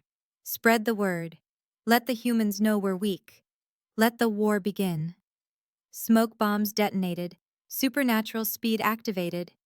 Her forces vanished into the pre-dawn darkness in a tactical retreat executed with military precision. The warehouse fell silent, except for groaning wounded and the whistle of wind through broken windows. Mira ran to Emma, hands shaking as she worked the chains, and Nathaniel, conscious after all, tossed her a key from across the floor. The chains opened, and Emma collapsed into her arms. I've got you. You're safe. It's over. Emma was crying. Is it? Is he dead? She meant Thorne. Mira looked over her shoulder at the vampire king collapsed against a support beam, with Isolde's representative working frantically to stabilize him, the silver blade removed, but the wound still bleeding. Emma whispered in her ear, "Let him die. He killed Mom and Dad." Mira held her sister tighter. "I know, but he also saved us tonight. And I need to know if a world where vampires and humans coexist is possible before I let it die with him." She stood and crossed to where Thorne lay, knelt beside him, their eyes meeting. His words were faint, blood loss making him weak. "Finish it. The virus. If vampires are truly dying anyway, make it quick. Mercy." "No." Her voice was hard. "You don't get to escape that easily. You're going to live, and you're going to help me build something better than the Covenant. A real treaty. One that doesn't require lies. One that gives humans actual power, not just the illusion of safety. You owe me that much." Isolde's medical team arrived with vampire paramedics, carrying equipment that looked like it belonged in science fiction, loading Thorne onto a stretcher while Mira and Emma were guided into the same ambulance. Flash drives and research secure in Mira's jacket pocket. She sat between her sister and the Vampire King, holding Emma's hand with her left and Thorne's hand with her right. Two incompatible futures and two impossible choices. The easy revenge her parents wanted, or the hard peace Thorne claimed was possible. And she had no idea which one to choose. But she knew she wouldn't make the decision alone anymore. As the ambulance doors closed, and they raced toward sunrise, timestamped 72 hours after the warehouse incident, and Covenant Hall had transformed from execution chamber to political arena, the great circular room packed with vampires from 50 houses, their combined presence creating a pressure in the air that made breathing difficult. Mira stood at the entrance with Emma beside her. Both of them dressed in formal business attire that felt like armor, and she could see Thorne at the center table already, recovered but with new scars visible at his collar where silver had burned, his posture suggesting he'd rather be anywhere else. The 5 house leaders occupied their thrones, Nathaniel Corvus radiating cold disapproval, Ilara Vess watching with predatory interest, Marcus Trent checking his phone with studied boredom, Isolde Kane taking notes with clinical detachment, and Thorne meeting Mira's eyes across the distance with something that might have been respect or might have been resignation. Her 30-day sanctuary had ended. She was officially unchained and free to leave, but instead she'd negotiated something unprecedented. A seat at this table not as a witness, but as a representative of what she was calling aware humans, people who knew about vampires and chose engagement rather than hunting or hiding. Nathaniel stood as she approached, his voice carrying to every corner of the hall. "The Council recognizes Mira Castellan as witness to recent events. But let's be clear, the Covenant has no provision for human council members. This is a courtesy, not a right." Mira stopped at the center of the room, Emma positioning herself slightly behind and to the left, protective sibling instinct overriding protocol. "Then change the Covenant," Mira said, her voice steady despite her racing heart. "Or I publish everything." The room erupted in murmurs, vampires shifting in their seats, the threat hanging in the air like smoke. She continued before anyone could interrupt. "I have my parents' research, I have Emma's evidence about vampire population decline, and I have my own recordings from the Ordeal. Everything needed to expose vampires to the world, trigger mass panic, probably get myself killed, but definitely destroy the Covenant's secrecy. So here's what I'm proposing instead. Let me speak as an equal, and maybe we all survive this." Thorne's voice cut through the chaos, surprising half the room. "She's earned the right to speak. Let her speak." Nathaniel turned to stare at him. "You're seriously supporting this? I'm seriously tired of pretending humans are cattle to be managed," Thorne replied. "She survived the ordeal. She stopped Seraphine from releasing a genocide virus. And she's offering partnership instead of war. I suggest we listen." Mira pulled out a tablet, projected her proposal onto the screens around the hall, her presentation formatted like a legal brief because that's what this was, a negotiation for species coexistence. The Covenant needs 3 reforms. First, transparency protocol. Humans who discover vampires aren't automatically targeted for elimination or memory wiping. Instead, they're offered the choice to join an aware registry, receive education about covenant law, and live under mutual protection with legal rights and responsibilities clearly defined. Second, Joint Council, human representatives elected by aware communities and given voting rights on policies that affect human-vampire interaction, not token voices, but actual legislative power. Third, Truth and Reconciliation, vampires acknowledge historical predation and the harm caused by treating humans as prey. Humans acknowledge historical hunting and the harm caused by extermination campaigns, and both species commit to non-extermination going forward with enforcement mechanisms and accountability structures. The debate that followed was volcanic. Marcus Trent immediately calculating profit margins and asking about tax implications. Isolde wondering aloud about medical research opportunities. Nathaniel declaring it insanity and surrender. Alara Vest tapping her fingers on her throne's armrest while her expression shifted from skeptical to intrigued. Traditional vampires in the gallery were shouting about dignity and natural order. Progressive vampires were arguing about evolution and survival. And through it all, Mira stood her ground with Emma's hand finding hers in a gesture of solidarity. Alara spoke first among the leaders, her voice cutting through the noise. I vote yes. The old way is dying anyway. Seraphine proved that when she revealed how weak we've become, might as well choose how we evolve rather than let extinction choose for us. Marcus Trent shrugged. If it protects business interests and prevents human governments from launching vampire hunts that would be disastrous for commerce, fine. I vote yes.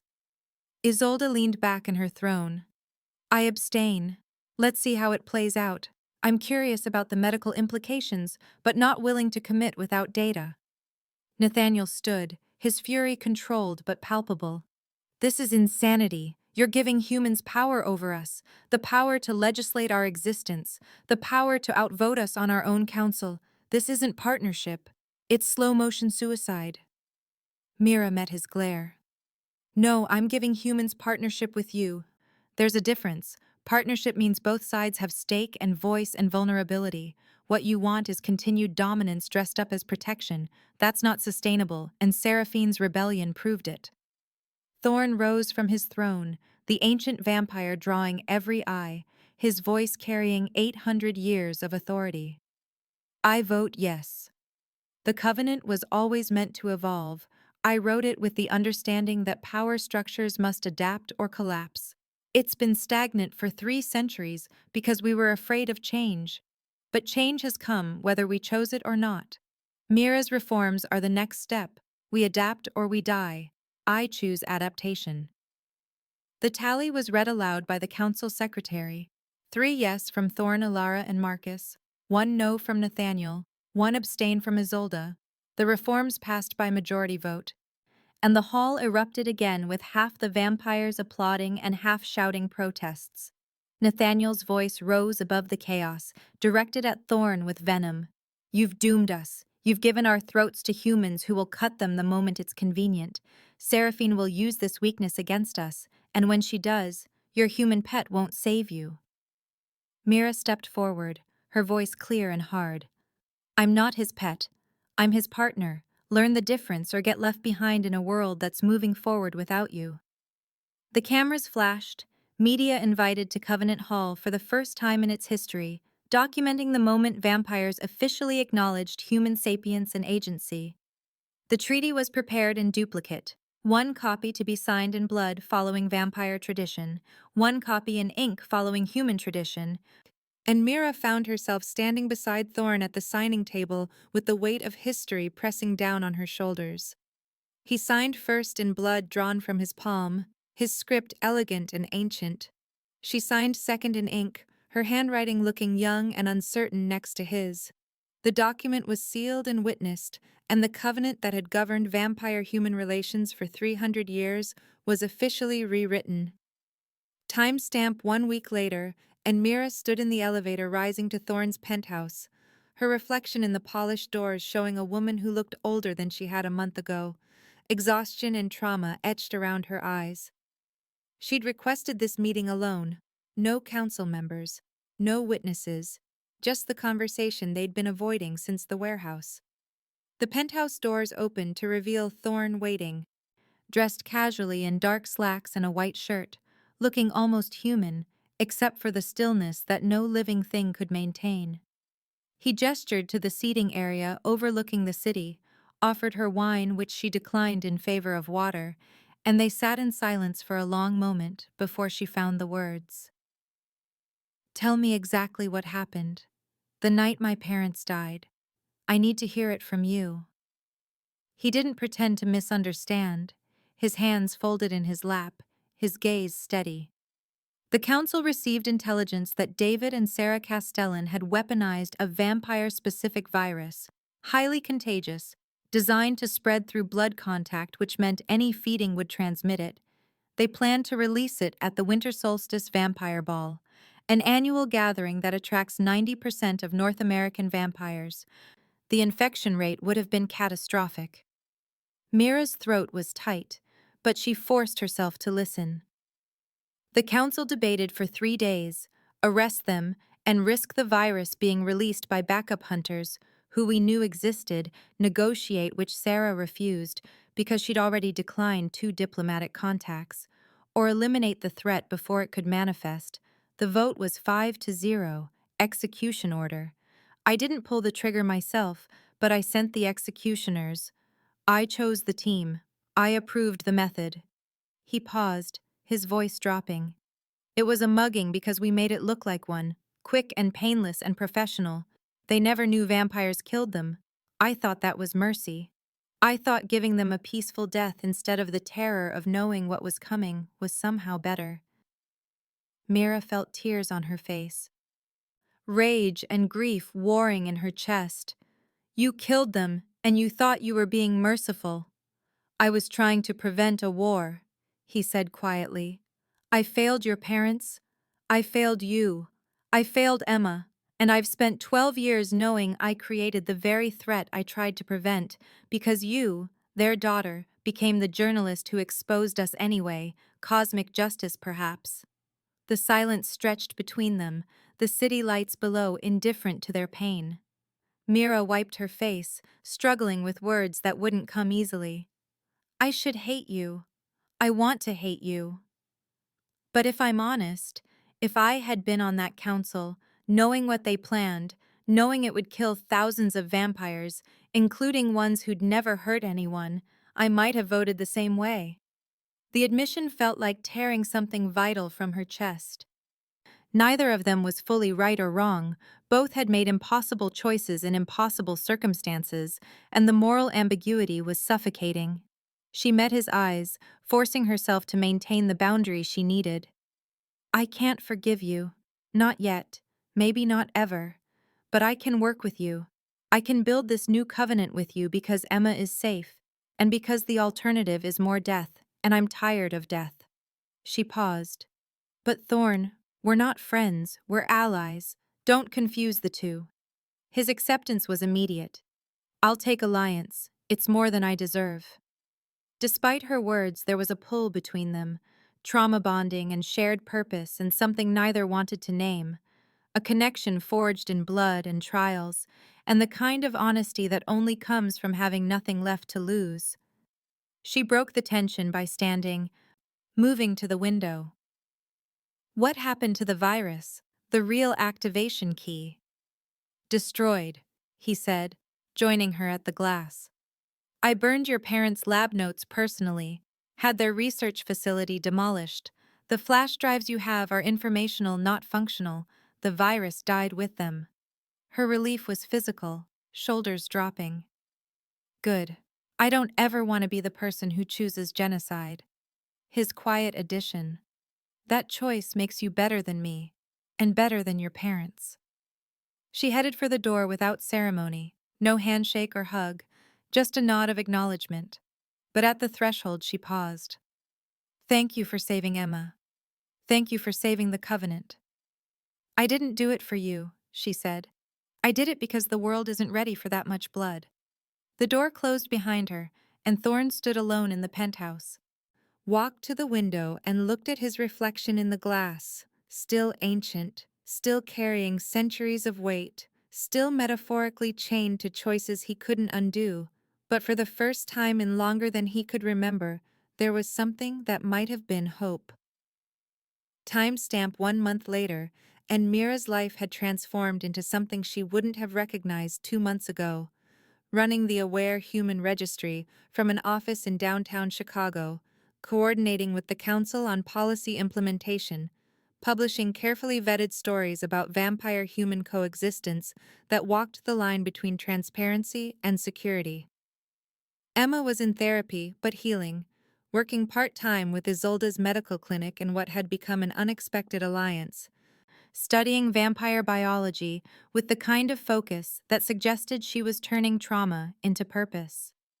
The new normal was establishing itself in fragments, joint council meetings where human representatives debated vampire policy with actual legislative weight, vampire-owned businesses publicly declaring their nature and building trust through transparency, some resistance inevitable with anti-vampire hate groups forming and vampire traditionalists plotting in shadows. But overall, the peace was holding, tentative and fragile, but real. Mira sat in her apartment late at night, files spread across every surface, Emma asleep in the next room. Her research into Seraphine's whereabouts spread before her because the sixth house had gone underground, but left traces if you knew where to look. A knock at the door made her check her phone. 2 in the morning, unexpected and unwelcome. She opened it cautiously to find Thorne holding a black envelope that sent ice down her spine, visual echo of the Ordeal summons. His expression was serious. "We have a problem."